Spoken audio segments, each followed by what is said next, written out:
5, 4, 3, 2, 1.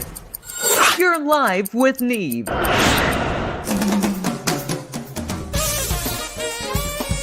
This is Live with Neve. Iconic musicians, comedy, and God knows what else. Hold on!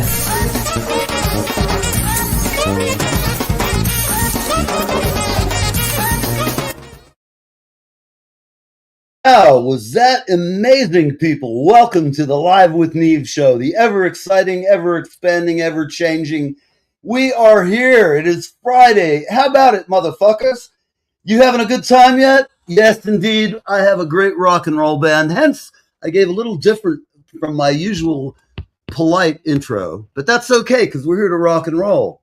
And my guest today, I also have my sidekick, Bill, the bass player from God, is here. We're going to be bringing him and the bass player for Dave on in just a minute. But I got to tell you, Dave is he's a pal of mine. And sometimes we argue and bitch, but man, he's a great guy. He writes great songs. And I love him to death because he writes very well. He writes a lot of fantastic, crazy, violent, insane stuff. And so where else does he go to make me feel like all these years of therapy have paid off? He calls me and then turns me into some diabolical drummer who is just like an absolute terrible human being. And he might have that. There's some people who describe me in those terms. And then there's people who'd say I'm the biggest asshole or the greatest guy in the world. But they're right. They're right. It's just that way. Dave made me more diabolical than I've ever been, and I liked it. I read it, and we were doing some stuff where I was trying to do some voiceovers for it. We didn't get it. It got added onto, and it's better. I'm glad we didn't finish that one, but it was a lot of fun. And as I'm reading it, I started to get excited because it must be great fun to play a real bastard in a flick or anything like that. And I am kind of a prick. Anybody will know that to some degree, and in certain circumstances. For example, if you come into a band audition and you're really terrible, I won't be a prick to you, but as soon as you leave, I'm going to be like, what the fuck is this guy come up here? I fucking gave him shit a month ago. He had fucking 10 songs to learn, or maybe 3 even. And the guy hasn't got one. That shit pisses me off. Don't say you're something you're not. If you're not good, don't fucking come out to a professional band and waste our time. Or don't waste your time, for that matter, because we all know what level we're at. I knew one time when I was fucking 15, 16, somewhere around there, and I went to an audition in New York City, thinking that my fucking great little talent at the time would get me hired by Al Di Meola. Interesting thing is, I'm kind of not friends with Al, but we know each other through his synclavier player, who was one of my teachers, and through my good friend Goombi Ortiz. For all of you people out there, you know Goombi is the baddest motherfucker on the planet. He is just killer. Am I talking without a microphone here? Can you hear me? Nod your head, Dave. I see you. You hear me okay. All right. Well, that's good because I just did this monologue from hell. And let me get into some weird shit. All of us are getting so used to it's the weird shit of the news day. So here's the first fucking little bit of joy for our afternoon. Tiger Woods, rollover car crash, and it is developing, so we don't know. Tiger's girlfriend must have whacked him with a golf club again. I've had that happen, man. It's bad news. You really don't want to do that. And then we have Russia issues a nuclear warning. War threatens global food supply. Well, no shit. Look at that. And the stock market enters correction and oil's back to 113. I am not going to call and talk to you guys about any of the political causes, Republican or Democrat. It doesn't matter. There's assholes fucking surrounding us. They're all politicians. I don't care what side you particularly deify or don't. Or you might be a malcontent like me who just doesn't like fucking assholes and politicians. Very rarely if you meet one in person. I've met several. Fucking Al Gore is one of them. Not an impressive man in person. In fact, he's kind of a dick, to be honest. He talks down to his audience. I did sound for him and had to have the Secret Service check me out, make sure I could stand in the back room and turn him up and down with his little 2 AKG microphones. I have to tell you, when you do events like George Bush we did, and one time I was sitting there and we were waiting to do the stage, him come up and talk and do his thing at a rally. And the guy next to me looks at me and says, dude, I have a CD in the CD player, and I have assorted sound effects. How about I bring off a few gunshots? I went, what? I was like, you got to be out of your mind. I could not believe he said that. Hey, Chris, you're back, man. We missed you. God almighty. And you're down in Georgia, of all places. Or where is he, Dave? Just look at me and not. Okay. All right. We're going to get to him. Folks, this little monologue I'm doing, we're 5 minutes and 48 seconds in. So I've got about 8 to 10 minutes. And I'm not going to beat you like a drum with anything. No politics. Honestly, we all know what we think about politically. I don't even ask people anymore. I don't want to fucking argue with people. Problem our country's got is people can't just accept that the other fucking side disagrees with them profoundly. And the only way to win is go out and fucking fight it out, which we did. And the moment we got the guy we got, next year we might have a different guy. Who the hell knows? Anybody who tells you they know is full of shit. Oh, we've got Cuba calling the Vatican. Let's see what that's all about. Okay, we have sex crime and allegations against Andrew Tate. Oh, I'm just shocked. The guy's like douchebag of the year. You know, he has some good ideas, but he's still a fucking moron. Grade A. Cuban communism's long goodbye. Here's the thing about Cuba right now. They don't even have any idea. There's nobody there other than a Castro who can run the place that people all around will get. So it's just a bloody mess, but I'm glad Cuba's free. Frankly, if you got people here who are over there telling them they should keep Castro, I kind of laugh. I'm like, all right. I'd have a hard time. I've met lots of people from Russia and the Soviet Union, the former Soviet Union. And in my life, I've met them and they all get America so great. They come over here and they're like, they go to the grocery store, they freak. Then they realize they can make money and fucking interest and they don't have to deal with the mafia all the time. Although it follows them over here sometimes. Organized crime in my fair city of New York City is crazy. It always has been crazy and it always will be crazy. The only difference is you have different nationalities promulgating the crazy. So that's my spin on that. We're looking at Andrew Tate. Who knows? I don't really care. I don't. I would not sit and waste a minute of time listening to anything he's got to say. I've heard him. I've heard his spit. You know, there's some weak-headed people out there who will follow anybody, and that's really now. Now we have. Oh God, no! This is our girl. We always have our Britney Spears update when we read something particularly lurid or tawdry. Britney Spears breaks her silence 3 weeks after DUI arrest in a new video with son Jaden James. Anyhow, it's classic. She's just really buzzed. And as a person who doesn't drink anymore for good reason, I just say this. I'm glad she's not my kid. I feel bad for the woman. I really do. She's got more money. She's got people who sucked up to her since she was like 4. Her family are just not. I'm going to tell you this, people. If you're considering taking your child to Hollywood, putting him in the industry, or you're here in New York and you want to get your kid into that life, think fucking carefully. Because if you don't live there or here, they're going to fuck your kid up so bad he's going to have no brain left by the time they're 30. There are some exceptions to Neil's rule about that, but not many. That's just my opinion, and I'm not even going to say what she said because it's really fucking sad, man. Having all that money and everybody you have around you is on the make. It's often like real life in many businesses. People, if you're successful at anything, there's always people who want to put their hand out. Oh, and this is my rule for giving money to friends. If somebody needs help and I got it, I'll give it to them. I'm not going to ask them to pay it back. If they pay me back, I know they got something going on in their head. And they'll probably come back and ask again, but I won't think ill of them. And there was a movie, I was in the cab yesterday in the city, and the guy said, I told him that when somebody owes you money, look at it, whatever the amount, is the price you had to pay to never see the son of a bitch again. Because that is a benefit. Because if you really love somebody enough to loan them money, I don't trust anybody in general when it comes to money or wives or children or my home. So this is an easy call for me. We're going to call today Neil's Worko for Life. Are migrating Dems turning Florida blue? I can guarantee you, yes. Florida is populated by civilized people all around the edges of it. Semi-civilized in the middle. You got Disney World if you consider that civilization. I kind of consider it's like the end of the world, and I know it, but I don't really give a shit. Disney probably sucked $40,000 out of my pocket in the past 60 years. I have 3 children. I've taken them off dozens of times, and it's like, ah! When I go to, it's a small ride, I get out there and there's fucking 400 people lined up around the block.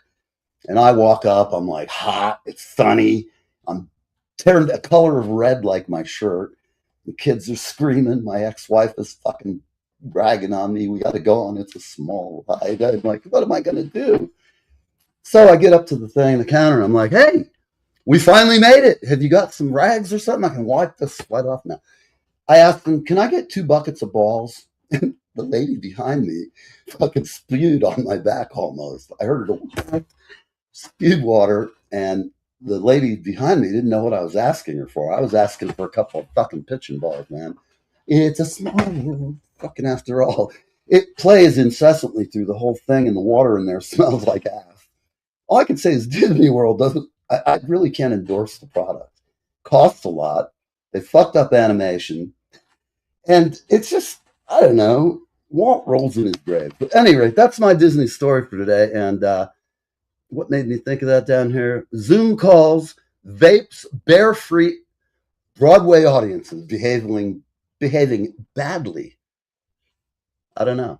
What do you think, people? Do you think people at theater these days have manners? My question is, where do people have manners? Maybe going into the courthouse, opening the door for a lawyer or the judge. Some of us actually like manners, and I know people in my audience do because I've talked to you, and it's a lot of fun. But the good thing for all of you people is there's only 2 minutes more, and I only have a few more select pieces of information I think you guys need to start the weekend with. For God, sometimes I just can't make this shit up, and I like making up stories that aren't really true to tell you people in the audience, just to throw you a bone that's off. You kind of get weird. Dave's back. I'm going to bring him. You're all going to be coming on in just a moment. But there's a few stories here. We have the Easter Bunny being groped at the mall. Okay. Well, I wonder if it was a woman or a man Easter Bunny. Did it have tits? Or did it not have tits? I don't know. I can't really speculate, but just inquiring minds want to know. There was one story here that just, I don't know what you guys out there are doing to your children, okay?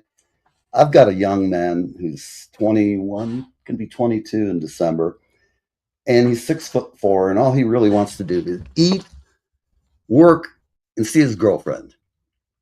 All good shit. He didn't have any of these weird problems with.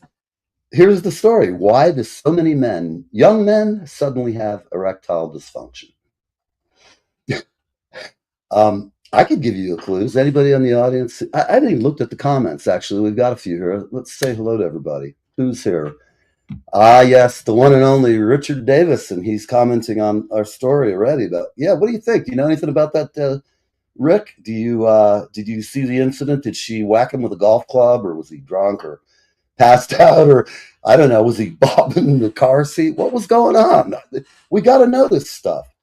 So it's funny, in this show, we can go from one side of the gutter to the other quicker than any sports car can go from 0 to 60, except for Rick's.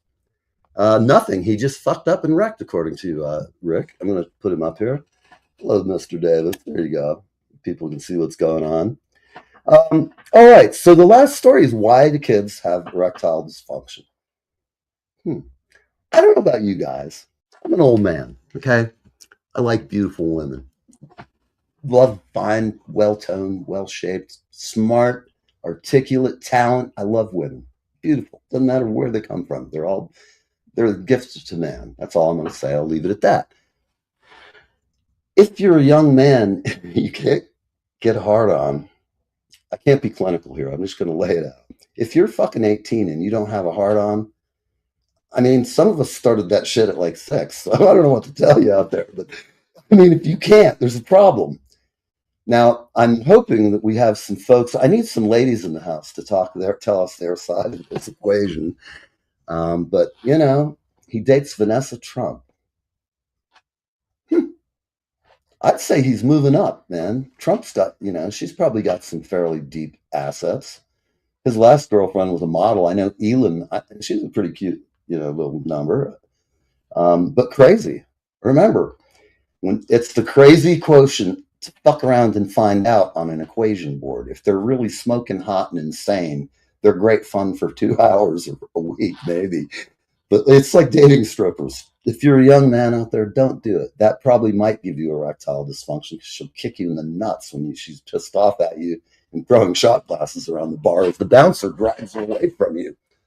Trust me, strippers are, first off, they don't tend to have great mental health. And that said, we're going to talk about mental health in just a minute. We're going to be right back, and we're going to have everybody on, and you won't have to suffer through my monologue. And we're going to have some fun today. Dave's great. His drummer's a madman. I heard the guy play. He's great. Fucking solid. Pound the nail, motherfucker. And so we're going to have some good times today. I hope all you people are ready because we're going to just trying to run an ad here. Where the hell did they go? Here's one, our favorite one. Hi, this is Leland Sklar, and I am hanging with Neve, and I am having the best time of my life. Live with Neve, Fridays on the East Coast from 10 a.m. to 11 a.m.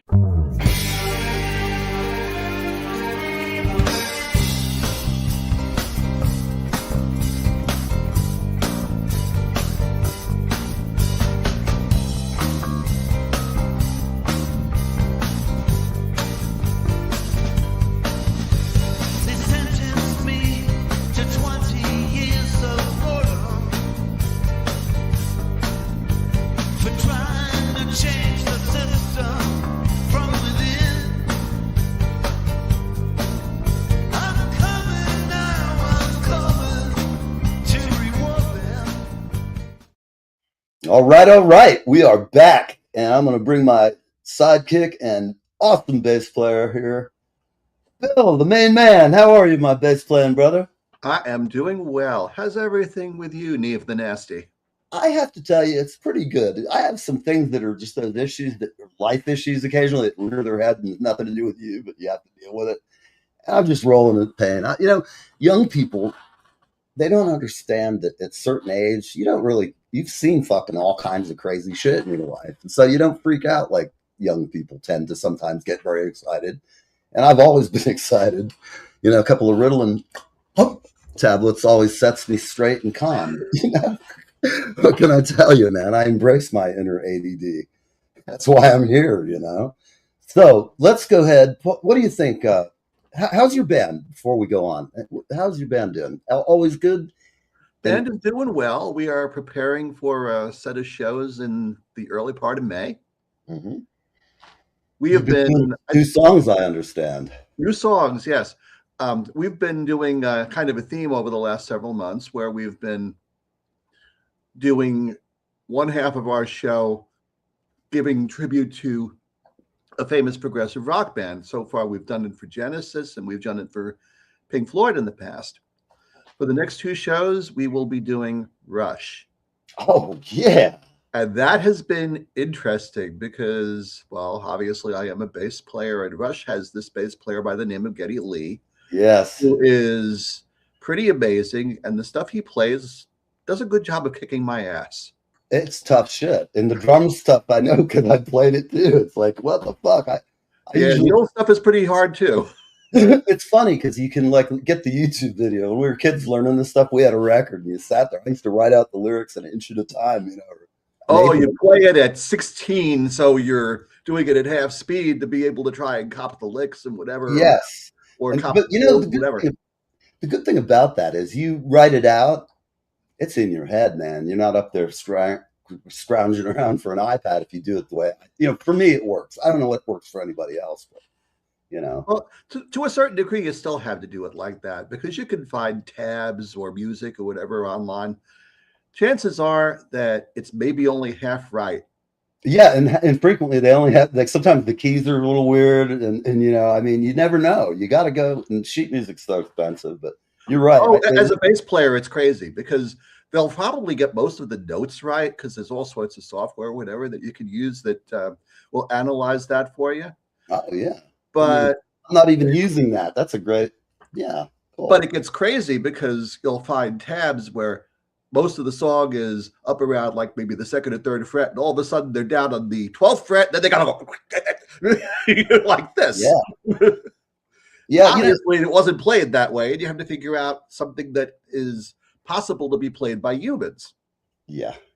Well, good music, and like that's what first drew me. We've known each other now for several years, I guess, going 3 or 4 probably. And At I least, remember hearing about you guys, and you were playing right here, and I wanted to go see you the first time I got a chance to go see you all, and didn't get there. And it's hard to get out. I admit it. I'm not out in the club much, but I knew that you were good, and then we bumped into the studio downtown, and I admire what you do. I tell people all the time that some people dog in music on tribute bands. They never dog on a band that's really fucking good, like a Zappa tribute or a Yes tribute or a Rush tribute, because whether you like it or not, you think that's stupid. It's one of the best ways for people to hear music performed at a high level that they can't hear every fucking day. Going to see you guys is as good as it gets from going to see Yes or one of those bands. No, you don't have the, but if you close your eyes, take a puff off your Cuban hand roll, yes, we're going to own the factories now. I'm planning my return to Cuba. I'm going to bring Dave and his band with me. We're going to be playing at the hotel. We're going to have all kind of shit going on. yeah, I was going to say too. I mean, we don't have the sophistication of stage lighting and stage shows as the super professional bands, but we do have video backdrop, and we do have some level of stage lighting when we play in the theaters and so forth. So we can put on a pretty respectable show. I mean, if you check out some of the videos we have online, you'll see that. Oh, and also, let's just briefly, before we get these guys on with us, plug your page, man, because you have this guy. If you like prog people, he has the best website. He is a master of all the little details that gear nuts. Like I could sit and look through the book of what basses Chris Squire owned for the past 40 years, and I'd be intrigued to know what song he played it with. And then I'm also enough of a fucking goof to go put the record up and listen to it while reading the book and going, that doesn't sound like a Rickenbacker. That's a fucking Fender, or whatever. But, that's the thing. So tell us a little bit about your great show. Sure. Now, for the last 2 years, I've been doing a YouTube channel called Prog Paganda, for prog rock. And as you were saying, Neil, what we do on the show is try and do deep dives into the classic bands, classic albums of the era, and try to get a sense of the impact they've had on culture, why people still care about them today, that kind of stuff. Yes, indeed. I will tell you, one of the first concerts I ever attended was Yes in Roosevelt Stadium here in New Jersey. I was like 14 or something. And it was funny. I used to go to this like church group on Wednesday nights, but then my friend said, I got Yes tickets, Roosevelt Stadium, I believe is what it was. Yeah, it's gone now. I was just there yesterday up in the area. Anyhow, Roosevelt Stadium, that's like 75, 76 you saw them then. Yeah, it was probably more like even 74. They had Patrick Moraz when I went through there. So it was 73, 74, I think. If it was Mraz, it was probably 75. Because he finished the Relayer album with Yes in late 74. And he toured. Okay, yes, well, that's you're spot on. See what I mean, people? He's hooking me up. That was one of the best events of my life. Go to see Yes. They had a 3-headed moth thing with pods and vertebrae that held it to like a crab body. And the thing, when it started moving and the lasers were going on, I'm like, a young guy just stunned. I'm listening to every note Alan White's playing and Bruford. I don't even remember now. It was Alan. Yeah. I never saw Bruford play until later. And, when they did the whole fucking Fandango thing, everybody. Now, I've seen Bill a few times between King Crimson and other incarnations. Yeah. Yeah. He's tremendous. He's always like, I admit it. I had the tube drums, the octobans, the fucking half and half. I bought a Simmons kit, just like the one he had. At the same, like within a month, I saw it and I gotta have one of these. Went down back in those days. What do you do when you're not famous in the music biz? You go buy some more shit. So I went and bought this $4,000 Simmons kit. Fucking beat the shit out of my hands, man. But I ended up having our band loved it, man. I was doing all those Bruford things in the middle of things. It's probably inappropriate, but I was young then, so I wasn't as tasty as I am now. I wouldn't just throw a Frank Zappa lick in the middle of a John Prine song or anything antisocial.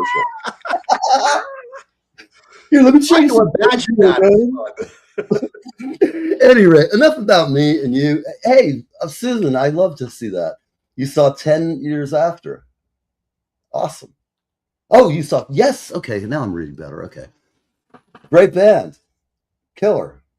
I have to say, I heard John Anderson's not long ago singing with some band that was like a young band. I don't know what they really were called. Do you know what I'm He's talking playing with a band called the Band Geeks. They're based in Staten Island. Their leader is Richie Castellano, the bass player from Blue Oyster Cult. Oh, They've been wow. working together for about 2.5 years. They made an album of original material together about 2 years ago. And they're actually coming through. John Anderson and the Band Geeks are playing at the Camp Basie sometime next When's month. that coming up? I had to double check the date. I have tickets for it, so I will be there. I think it's the last week of April. I am going to get some tickets for that. That's just something different and cool. You know, I like seeing just like, you know what I like to listen to. I like stuff that's unique, original, and fucking not like, I like hearing stuff I'd never heard before. Speaking of that, we're going to go ahead and we're going to bring our boys on and I'm going to run a quick commercial, folks. We just ran it. We're 4 minutes short of the end of the hour, but we'll run a quick break and we'll be right back. And we're going to have Dave Look, and you're going to hear some great rock and roll.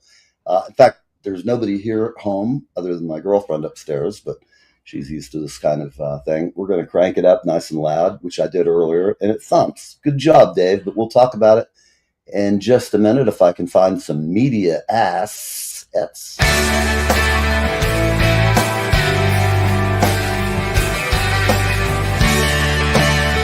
Hey there, it's Kevin Sorbo here, and you lucky people, you are live. You're live with Neve or Neve or Neve. I don't know. I can't say the dude's name. Anyway, you're on live with him, so I don't know. I guess that's a pretty good thing.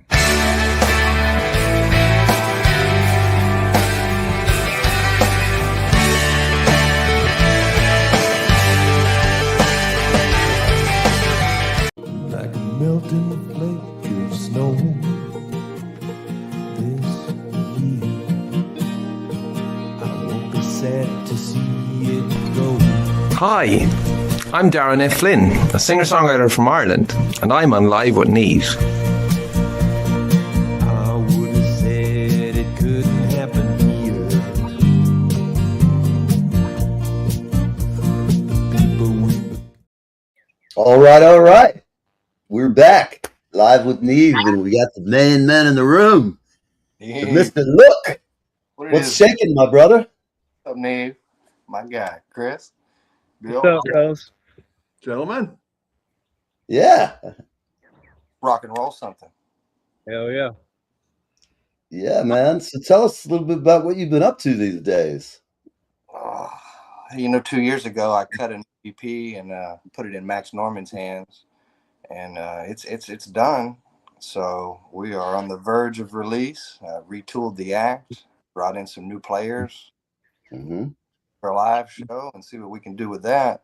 But the exciting news is the old man himself, Max, has put a touch on something new. I mean, it might be bigger news than anything, you know. He probably got a very finite amount of projects left. Dave. He's pushing 80, so. Wow. I was going to say, I was sure that, the audience for this broadcast is probably a little on the older side, but Max, of course, is the guy who produced Ozzy Osbourne's first 2 solo albums, and he's got a lot of other great credits to his name, too. So you're dealing with the big boys, my friend. Yeah, friends with him, man. He did my first record based on Hollywood. He did half of it.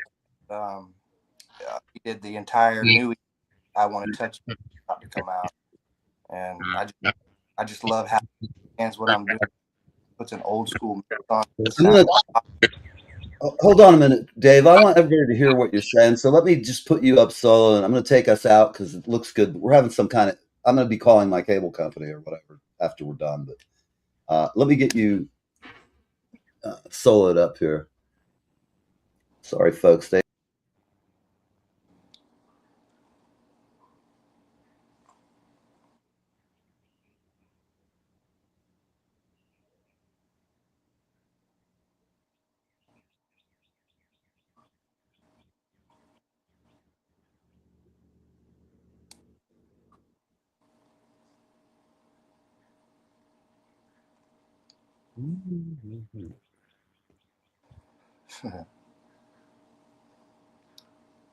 is gonna be exciting, Chris.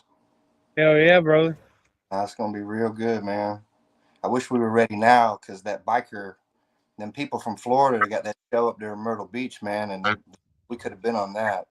Hell yeah. Yeah, that was right around the corner. Hell, that was pretty good.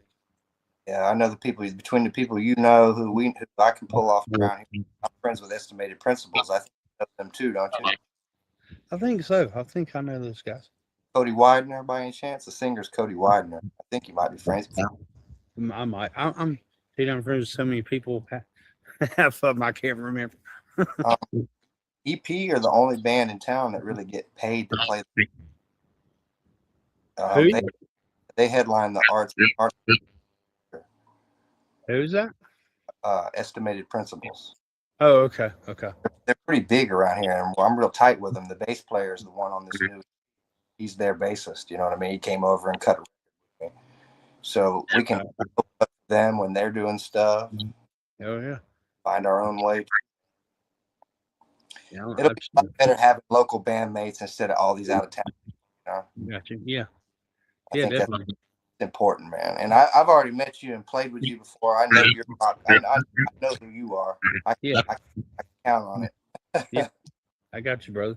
Yeah, I ran into a dude last night in Walmart. He said his wife plays bass. Who? His name Joey.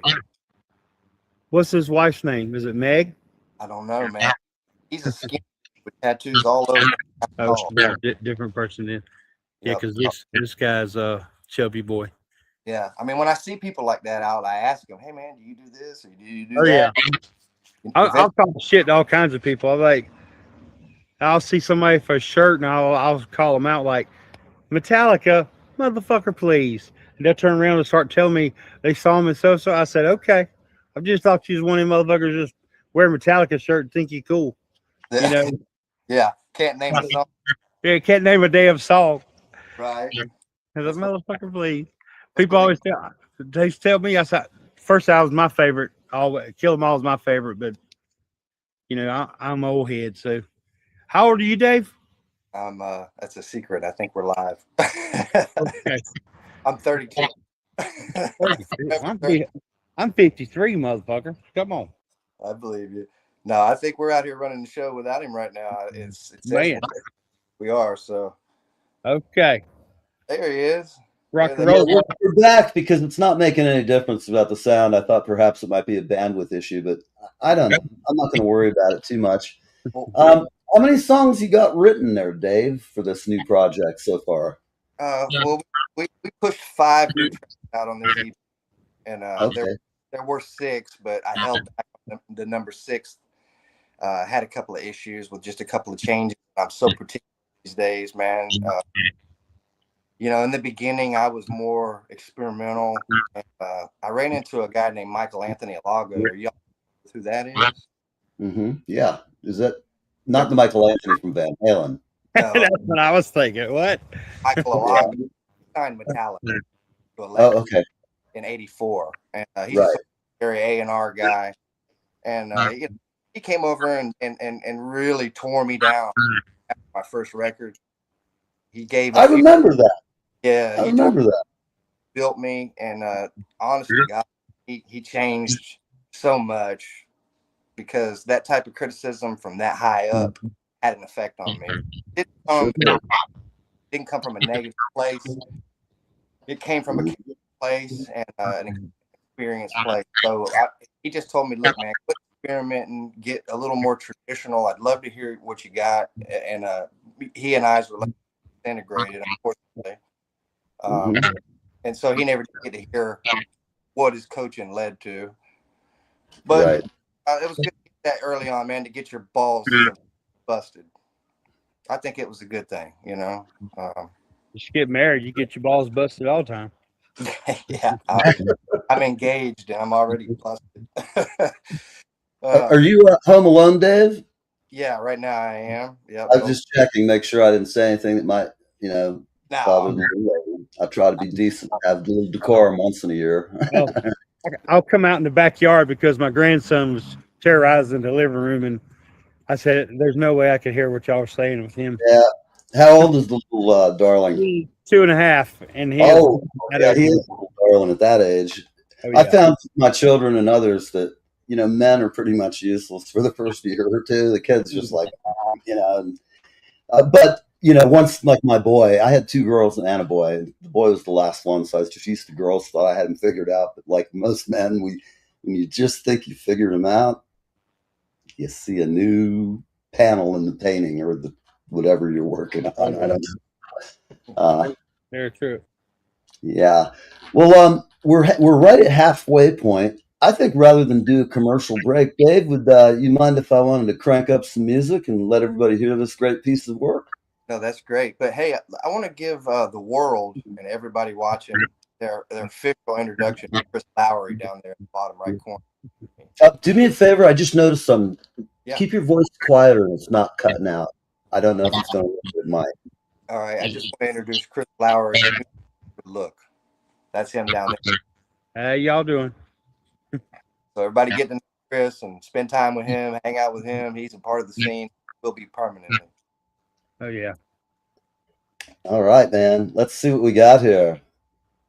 Okay, come on, man. What is this thing doing? We'll be right with you. Play some rock and roll. Crank it up out there, people. Roll the tapes and let's rock and roll.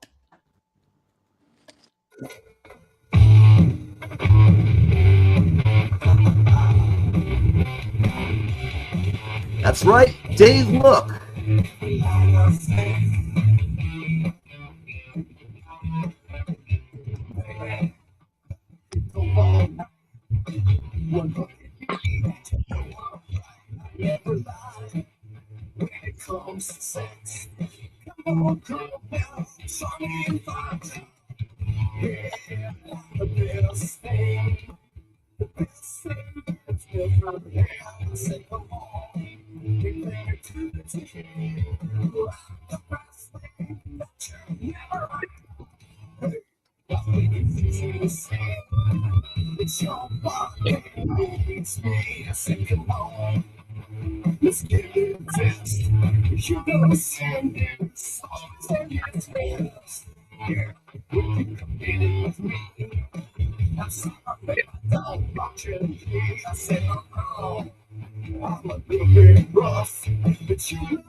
Yeah.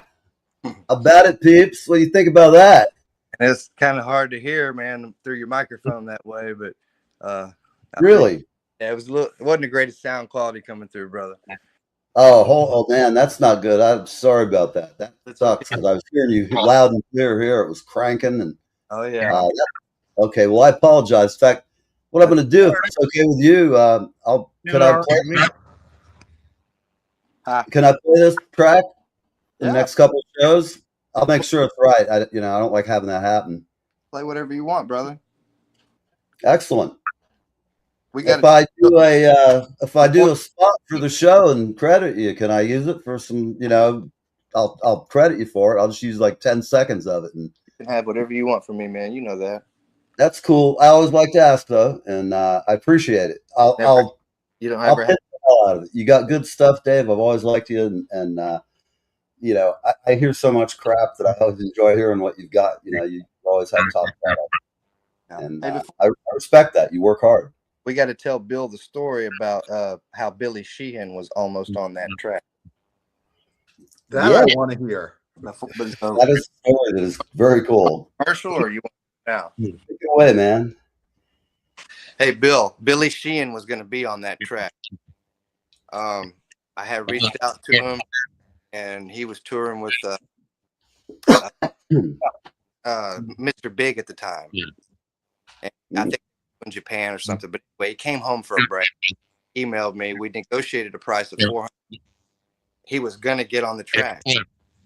But I pissed him off because I kept seeing some stuff on Facebook and about, I don't know, somebody by a friend, and I asked him, and he went off on me just for asking him, what is this Chinese dude talking about? I wanted to know, was he involved in a scandal? Was there ad going working with him? So cussed me out, really ugly. So I blocked him on, and he to get the last word, he emailed me the last. That's disappointing. Man, that's crazy, man. For a guy of that stature, I kept trying. I tried to calm him down. I'm not against you, asking you, why are you such a vilified? And he just took that word. He just pounded that weapon, man, and it was pretty weird. But he was almost. Well, I think you may have missed a bullet there, buddy. I always said, no matter how big somebody is, be nice to people on the way up. You'll meet them on the way down. And he may have just had a really terrible week, or he's blown out. Who knows? But the bottom line is, we're all professionals. Yeah. Kind of weird, And again, I don't like bad mouthing people. So I just say whatever happened happened. But I can see how it would be frustrating. He's a great bass player, and fuck. Would have been a great. I don't care for Mr. Big, but I love some winery dogs. Yeah. Oh yeah. Yeah. He right after the argument, he went out with winery dogs. So he was hopping different tours and stuff. And his cat. Who's in winery dogs? The winery dogs. They are Richie Kotzen. Richie Kotzen and Mike Portnoy on drums. Oh yeah, fucking there we go. Okay. Yeah, I saw him at NAMM like 3 years ago or something. No, it was longer than that, but I guess it was last time I went. It was 4 years ago, and I saw him do a clinic. It was badass. I was just like, yeah, man, ripping that up. Portnoy's a beast. Yeah, he is. He is a fucking animal, definitely. Huh. But yeah, man, Look's been doing this thing, man. Like I said, we got the record about to come out. Got to be doing some shows. Hopefully, do some serious growing. We got some promoters that can put us on tour. I don't know if we could take that because it would involve cash. I think they're more talking about you play. So we'll see, man. Try to build the brand to where we can turn professional. We'll just keep great music. Yeah, definitely. Yeah. I know it's a little early in the planning, but do you have a sense of where you might be doing some dates at this point? He said it's early in the planning, but you got any plans for any dates? That would be Chris's department. He's in charge of no, not yet, man. We're coming. Maybe some dates. Cool. Definitely Great. interested in checking you out when you come up. We got to make sure when we you get come through get a here. bass player worked into it. You know, Chris Right, Fox, right. that guy's a shoe in. He's not going nowhere. I already played with him once before. I know how good he is. Mm-hmm. So You know, I'm old school. You know, some Yeah, Bill Ward. You know, some Sabbath. You know, Mm. I'm an old Sabbath head, so bro, he I hits like it all. But I play anything. That's the way I look at things. Doesn't matter. I always keep my just one box. So snare drum, and pedals, some great cymbals, a few sorted things I like to have. Well, the jam shed back here in the backyard, I got 4 kits set up. So, All right. Great, I man. know. You just one. That's the way to do it. Oh yeah, we got just go to whichever one I want to play that day. Yeah, that's great. Yeah, What are your favorite? What are your kits? I got a double bass Mapex Armory. It's like a 9-piece, which I never take it all out. It's always like a 4-piece or a 5-piece, and I got a Gretsch 4-piece kit that has 24, 13, and 16. But the Mapex kit is 222s, 8, 10, 12, 13, 16, 18. Then I got a big pocket kit, Questlove pocket kit. Oh yeah. I've used those at gigs I've gone to. They've had them. Oh, I mean that's the one I got set up for my grandson.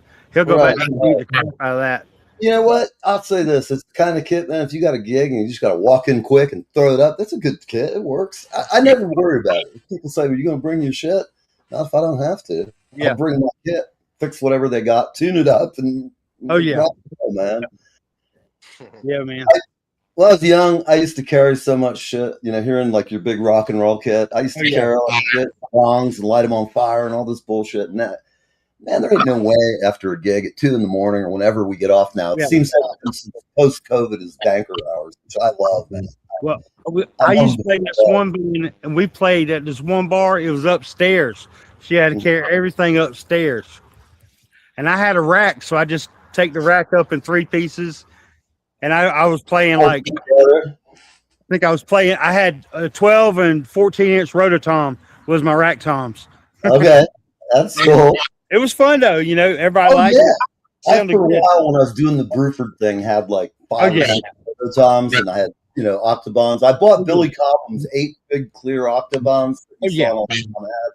They were such a pain in the fucking ass to move. They're so heavy and fucking plastic that breaks and cracks. Oh, what a pain in the ass. Yeah. But there's a couple of companies now that make them, and you just get the short set and you can rack them up. Right. I've seen those. Yeah.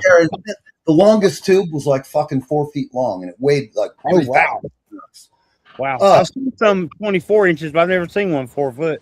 Yeah, they're like ridiculous. That it went, the full octave, and the lower one was just like, oh, it like sounded like my fucking 18-inch or 20-inch floor top. It was ridiculous. But, I think, most drummers who get to a point where they've been playing music all their life, if they're pretty easy, man. I've found most drummers, like I'll go to a gig, say to the guy, hey, can I use your kit?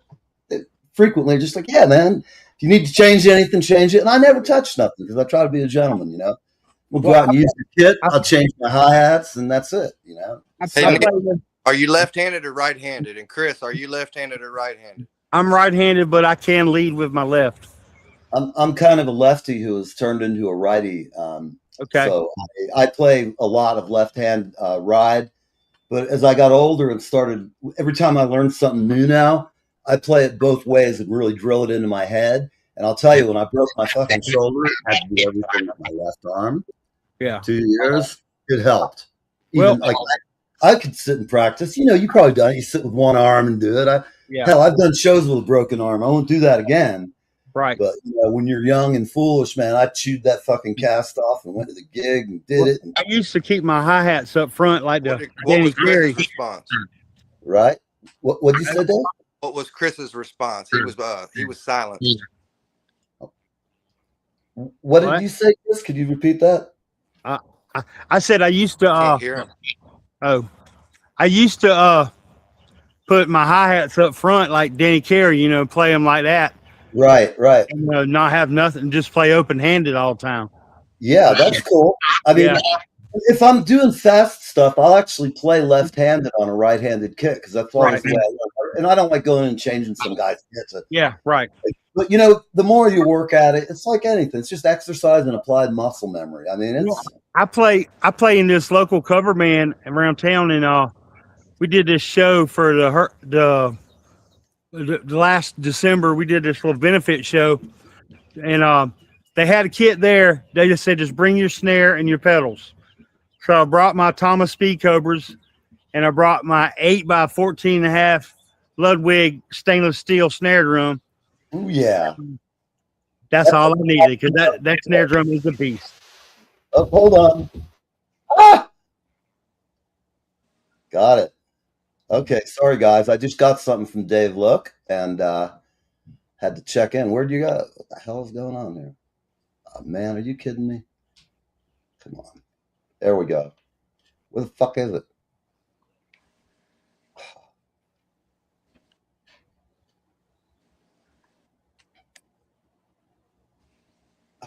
I hear Diddy's about to get out of prison.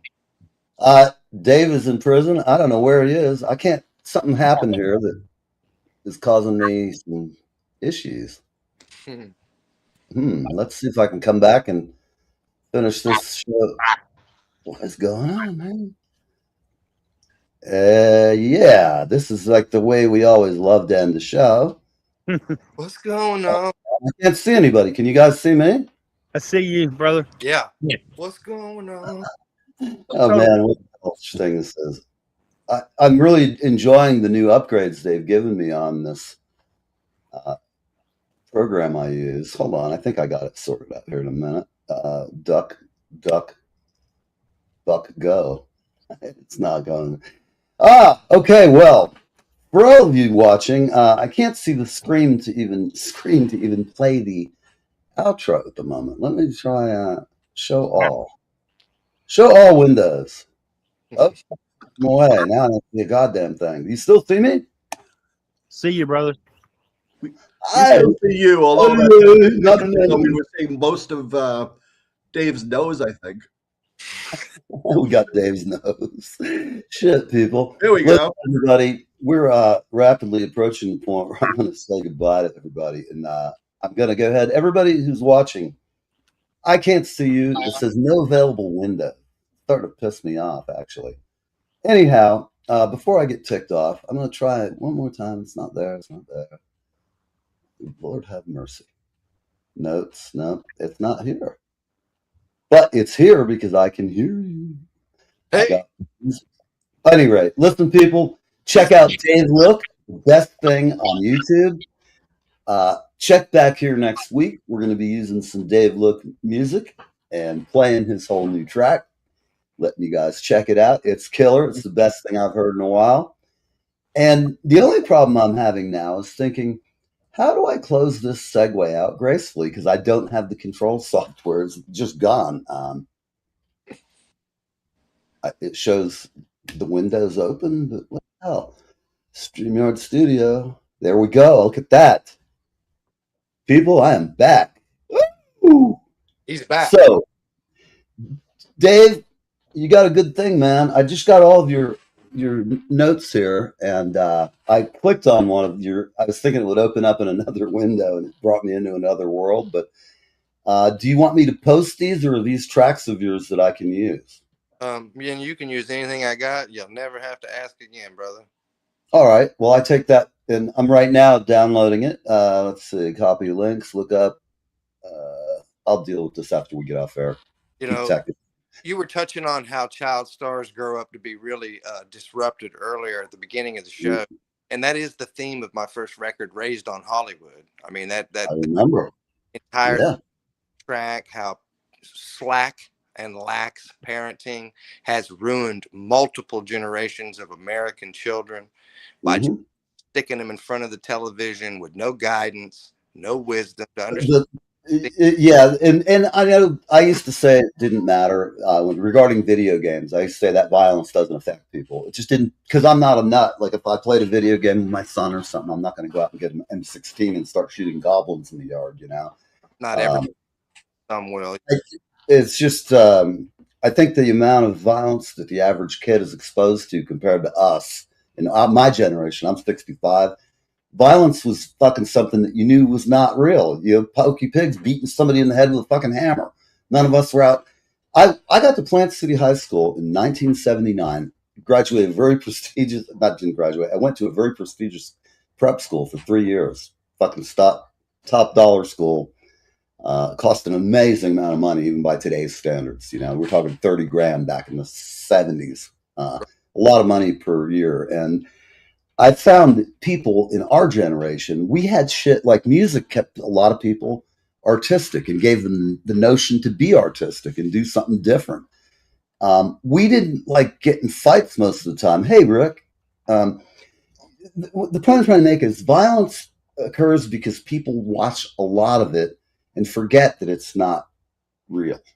They forget. Excuse me. I'm sorry to say they think they see it and it's not real, but then they go out and do it. I've seen guys on YouTube, people acting badly in public. Somebody will punch and then a fight breaks out.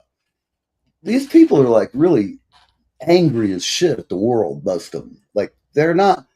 I mean, to get that angry about anything, I gotta have something really piss me off. You know, I'm not saying I've always been like that. When I was young, I had a fairly volatile attitude, and I've learned with time that, you know, save the attitude for the important times when you really fucking need it, but otherwise put it away. It just makes the world a better and easier place to deal with. And I think a lot of people today they have no faith of any kind other than in technology or money or something of that nature. And I don't care what they do. It's their business. I have my own opinions about certain faiths I think are problematic. But if they walk the walk, this is the problem I have. Like when people talk about Islam, I can see what has happened in the world. I've read history. I know it all about it. I don't really care for the history. I also know that I've met people who've come over here to get away from those fuckers. They don't want nothing to do with it, and they come over here. I don't know what the answer is, because any answer that you hear out there is going to piss somebody off. But at the end of the day, you have to have a right versus wrong. There's got to be some idea. I'm of the mind that a country is a border, language, and culture. A lot of people, a smart guy defined that. What was his name? He's kind of a nut, but most radio people are nuts. Dr. Robert Savage. He may be nuts, but the guy, he's a very smart guy. I don't always agree with him either, but I don't agree with anybody all the time. You know? Do you guys? I don't see it that way. Life's got room for everybody's opinion, and we can that's the thing about like X, which is where we're now broadcasting to thousands, millions of people. I have no idea because I can't see the X counter. I don't know what's watching, but X at least lets people hear an opinion and decide for themselves if it's a wacko or just somebody to be, concerned about. Because I've watched it. There's a lot of people out there who are mental as shit, and they're up there calling for deaths of people, just people who voted the way they didn't want to vote. And that's fucked up, whether it's Democrats, Republicans. You start talking about killing each other, people. Come on, man.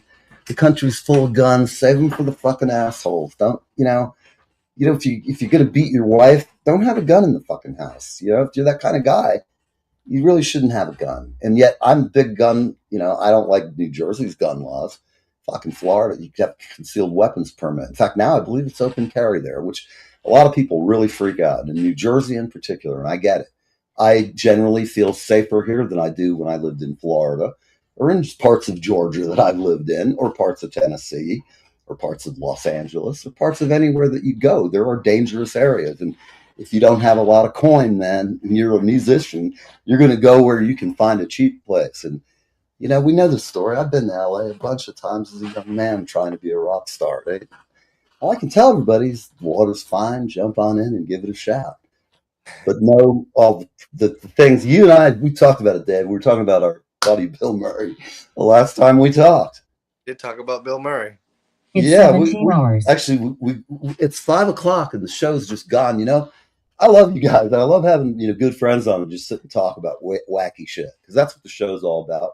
And talking about music and gear and the technology and the artists that we dig or don't dig. Let me ask you, can any one of you guys tell me what is the number one or top 10 hits today? Don't know, don't care. I haven't known for fucking 40, 50 years. although I will say there was a period of time in the 80s where I put together like these wicked great show bands. Two girls, fucking everybody in the band sung. We sang everything from Prince to fucking Purple Haze. Fucking, if you called up or put it this way, if you asked to request, somebody in the band knew it, we'd fucking do it. We were tight. We played all this holiday in circuits 6 nights a week. Fucking back in those days, we were making $3,000 fucking cash at the end of each week. That was good money in the fucking 80s. That was serious money. Yeah. And we were booked fucking a year in advance and had an agent. Life was fucking pretty goddamn good, I have to tell you. I think about it now, and the industry's changed. There's not really that. In certain locations, there is. Nashville, LA, New York, Miami, Chicago. There's scenes in every city. Like in the rap scene in Atlanta is just out, it's insane. It's over the top. I hear stuff from down there, and I'm not a rap aficionado, but did anybody hear that Snoop Dogg was arrested this week? No. For shooting Snoop Dogg. Or shooting fucking the guy from New York. Not Biggie Smalls, Tupac. Snoop Dogg was arrested for shooting Tupac? For being part of a conspiracy, yeah. I heard. Whoa. It was on. Now I said it the other day. I got to confirm it. I don't know who put this out, but I watched it. Yeah. It didn't look like a fugazi. It looked like maybe they arrested him. They had a narrative they put together about how they did that night, and what happened is, from what I understand, all these interviews he's given over all these years and all the different people who've been involved, the LAPD's been going through each fucking clip by clip. Right. And they've fucking spent whatever. It's got to be, 20 years? Yeah, over that. More than 20. It's more like 30 odd. There you go. I mean, that shows I'm losing it. I'm all old and gimped out. My brain's slipping away from it. Next thing you know, I'll be sitting in a nursing home. Yeah, we will. We're getting geriatric. I tell you this, I will die before I go to a nursing home. I'll go get a tent in the woods and be a fucking homeless wretch, man, before I'll sit in a nursing home. I've spent enough time in a nursing home when I fucked up myself that I don't want to ever go back to one of those places. I'd rather die on the street than sit there and fucking get treated like an animal, I mean, it's not fun. Hey, man, you were talking about Spears when you opened up. She just sold her catalog? What was that? You were talking about Britney Spears when you opened up. Oh, yes. Just higher catalog. How much? I'm not privy to the amount, but I am privy to the fact that she just unloaded it in totality. Wow. For what she was able to sell back when she started her career, she's probably looking at something north of 100 million, I'm thinking. I would think so too. Yeah. Same thing. That makes Britney highly dateable. I don't want to out my neck like I have facts, but I did hear that she sold her entire catalog. So it was at least 100 million. But some of those catalogs are going for above 300 million. Oh, yeah. Some of the stronger catalogs. That's but you know why they're doing that? Because they're about to turn AI loose on it. Yep. You know what? Someday, I think maybe even soon, like the week after next, we ought to do a show about AI and its effect on music. And I'll do some research and let's talk about it because it's a good topic. We got to have Bill back. Oh, Bill's always around. If he's not gigging, I always try to have him on. I give him an invite whether I talk to him or not.